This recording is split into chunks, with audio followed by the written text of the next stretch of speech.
नमस्कार प्रिय विद्यार्थियों, योगा ज्योतिष हब में आप सबका स्वागत है। योग शास्त्र से संबंधित महत्वपूर्ण प्रश्न संग्रह जो चल रहा है भाग, उसका आज हम 6 करने जा रहे हैं। और इस भाग के अंदर हम जानेंगे मांडुक्य उपनिषद के अंदर अवस्था त्रय का जो वर्णन किया गया है उसको हम समझेंगे विस्तार से, और मांडुक्य उपनिषद का सामान्य परिचय को भी जानेंगे।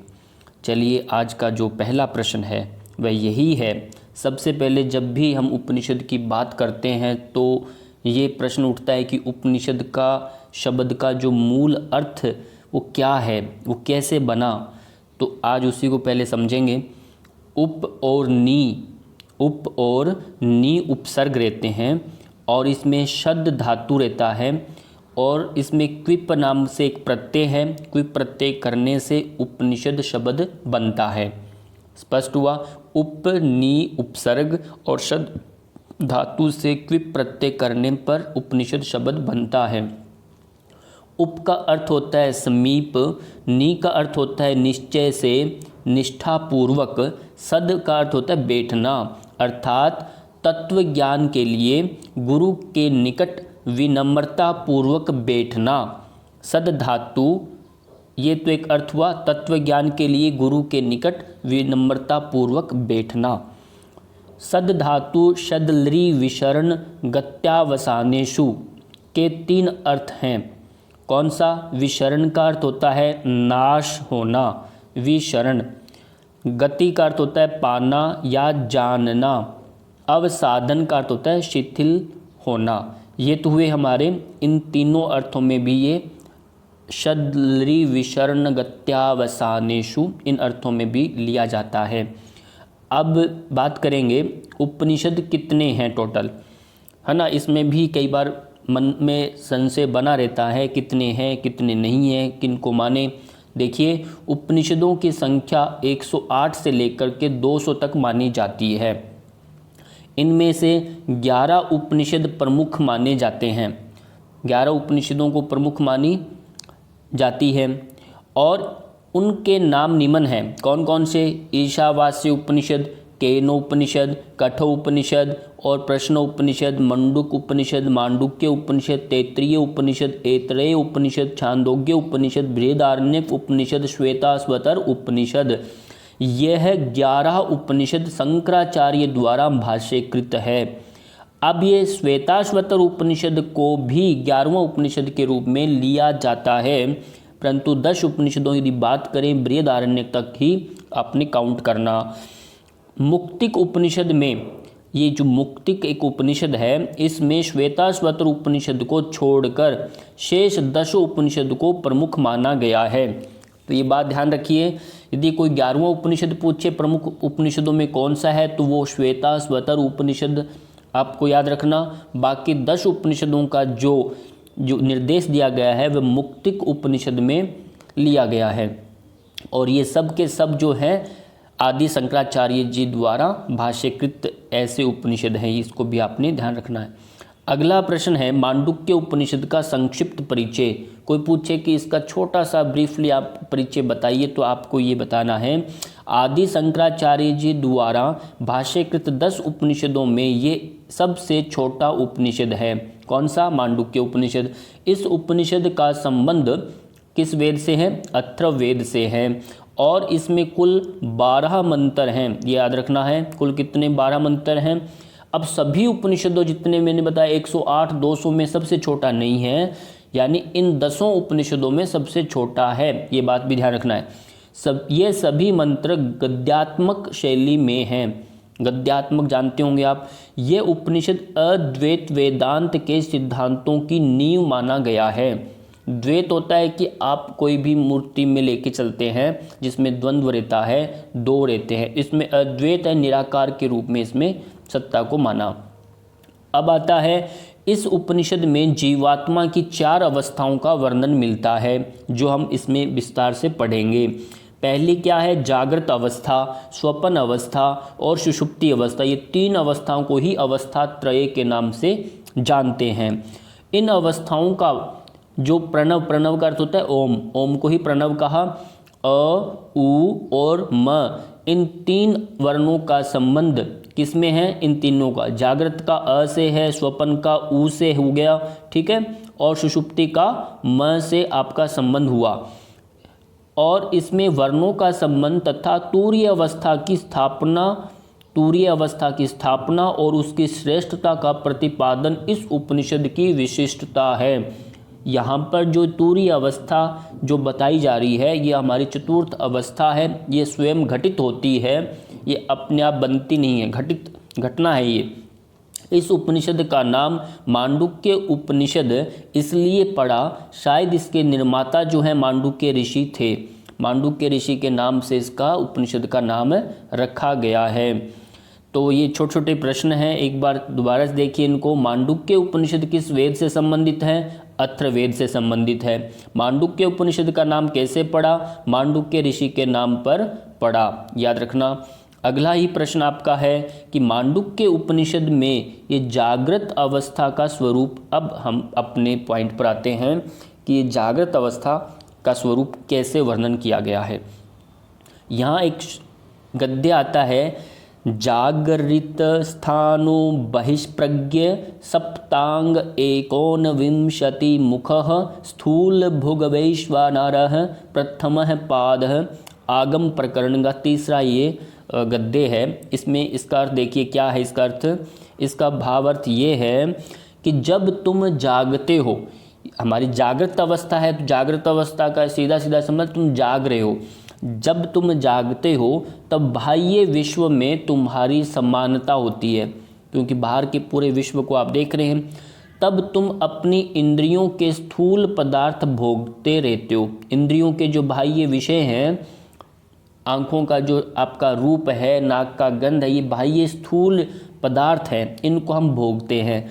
तब तुम अपने 7 अंगों, 7 अंग कौन से हम जानेंगे भी, प्रत्यक्षीकरण के 19 द्वार, ये कौन से 19 द्वार ये भी पढ़ेंगे भी। तब तुम्हारा अपना स्थूल शरीर होता है, ये सब इनसे युक्त आपका शरीर होता है, और ये वैश्वानर आत्मा का प्रथम अंश है। यहाँ पर आप समझेंगे आत्मा के यहाँ पर 3 अंशों की बात हो रही है। उसमें आत्मा की चेतनावस्था की जो प्रथम अंश की बात करें तो उसका नाम कहेंगे वैश्वानर आत्मा।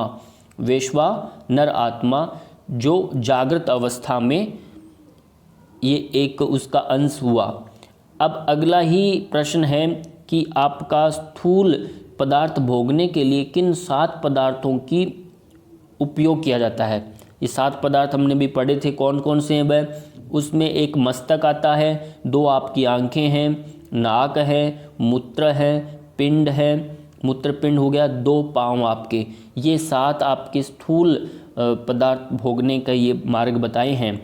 और इसके अतिरिक्त मांडुक्य उपनिषद में क्या वर्णन मिलता है? स्थूल पदार्थ भोगने के 19 द्वारों की भी चर्चा की गई है।